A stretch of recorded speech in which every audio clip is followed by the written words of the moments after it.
Assalamualaikum warahmatullahi wabarakatuh. Perkenalkan, nama saya Anissa Fitria dengan NIM 2421500005 kelas A. Pada kesempatan kali ini, saya akan mempresentasikan audit keamanan sistem informasi Dolibar IRP atau CRM. Dolibar ini bisa dibayangkan seperti kantor digital sebuah perusahaan.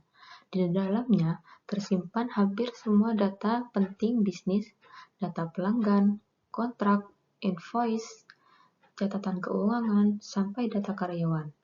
Karena semuanya terpusat di satu sistem, kalau ada satu celah keamanan saja yang berhasil dieksploitasi, dampaknya bisa merembet ke seluruh data yang ada di dalamnya.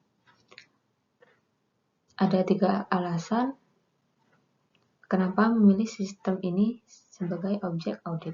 Pertama, data yang dikelola sangat sensitif, bukan sekedar data teks biasa, tapi transaksi keuangan dan identitas pelanggan. Yang kedua, sistemnya kompleks, karena terdiri dari puluhan modul yang saling terhubung.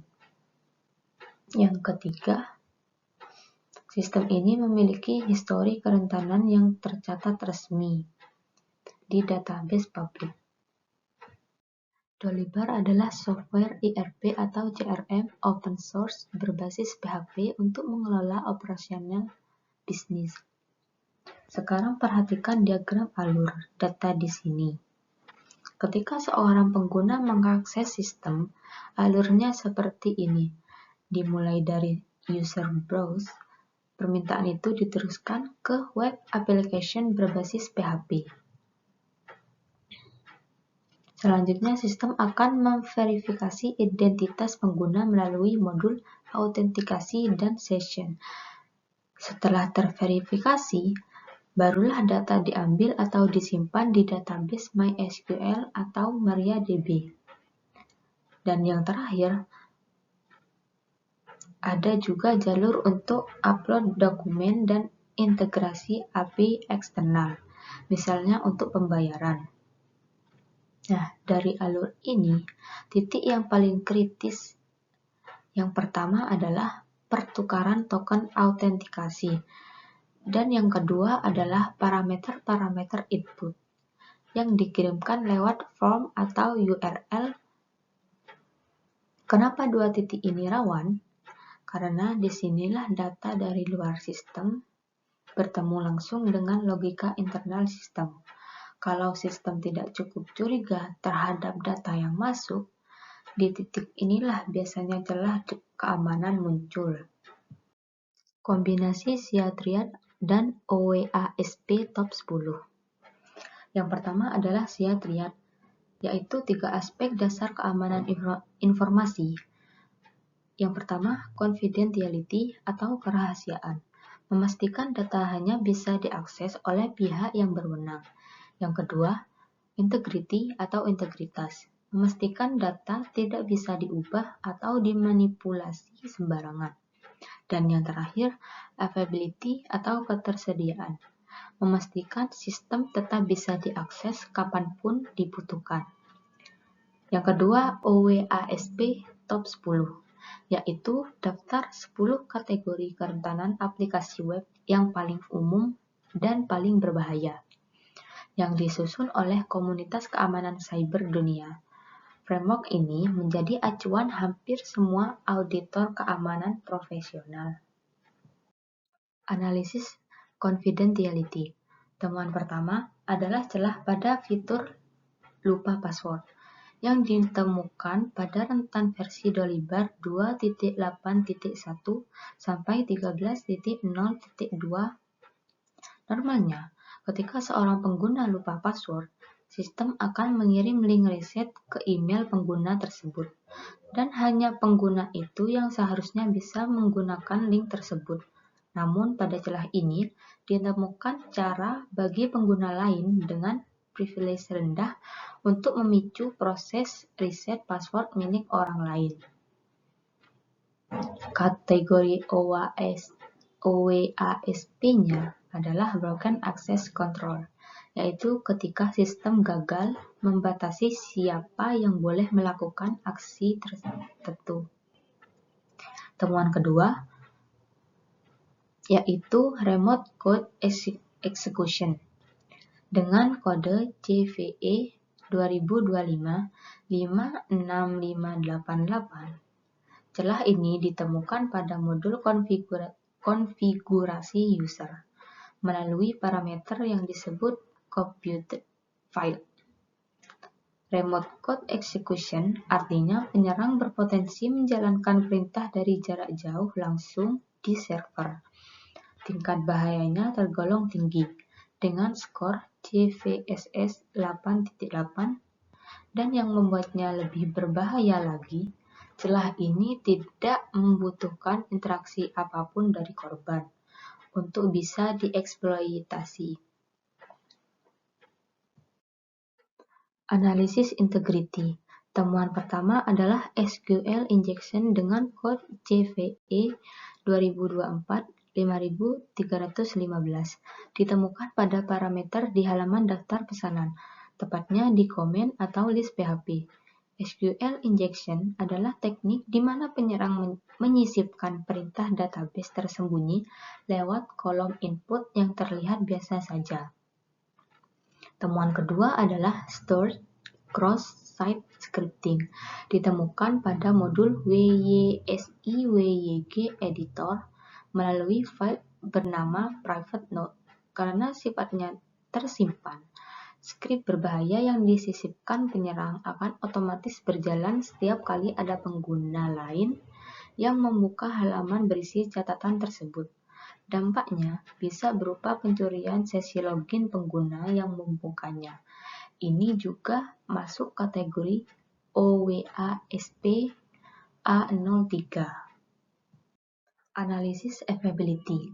Temuan pertama, kembali ke fitur Forgot Password pada versi 13.0.2. Ditemukan bahwa sistem mengizinkan alamat email digunakan sebagai username. Ini kedengarannya sepele, tapi bisa dimanfaatkan untuk serangan denial of service, yaitu membuat sistem autentikasi kewalahan karena terus-menerus menerima permintaan reset atau login menggunakan kombinasi email yang ada. Temuan kedua dari kebijakan resmi tim Dolibar sendiri. Mereka merekomendasikan pemasangan fail to ban, yaitu alat pemblokir otomatis pada halaman-halaman publik seperti login dan forgot password. Rekomendasi resmi ini menjadi indikasi tidak langsung bahwa tanpa proteksi tambahan tersebut, halaman-halaman itu memang rentan terhadap serangan brute force yang dapat membuat layanan menjadi lambat atau bahkan down. Matrik penilaian risiko. Dari matrik ini, terlihat bahwa celah remote code execution menempati level critical karena dampaknya sangat tinggi, bisa menguasai server sepenuhnya, dan tidak membutuhkan interaksi korban sama sekali. SQL injection dan penyalahgunaan fitur reset password masuk level high karena dampaknya besar, potensi kebocoran data atau pengambil alihan akun meskipun membutuhkan kondisi tertentu agar berhasil dieksploitasi. Stored XSS dalam kategori medium karena dampaknya nyata, yaitu pencurian sesi, tapi umumnya membutuhkan korban untuk membuka halaman tertentu terlebih dahulu, sehingga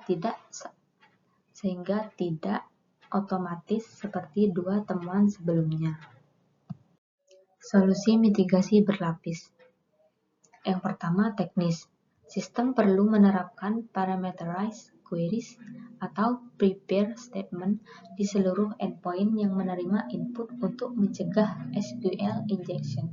Selain itu, perlu diterapkan output encoding yang konsisten, sehingga data yang ditampilkan kembali ke pengguna selalu diperlakukan sebagai teks biasa, bukan kode yang bisa dieksekusi.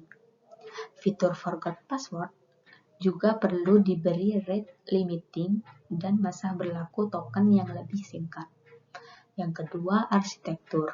Perlu dipasang web application firewall di depan aplikasi yang berfungsi seperti satpam otomatis yang menyaring permintaan mencurigakan sebelum sampai ke server. Selain itu, jaringan antara web layer dan database layer sebaiknya disegmentasi, dan akun database sebaiknya menerapkan prinsip less privilege, yaitu hanya diberi akses minimal yang benar-benar dibutuhkan. Yang ketiga, kebijakan.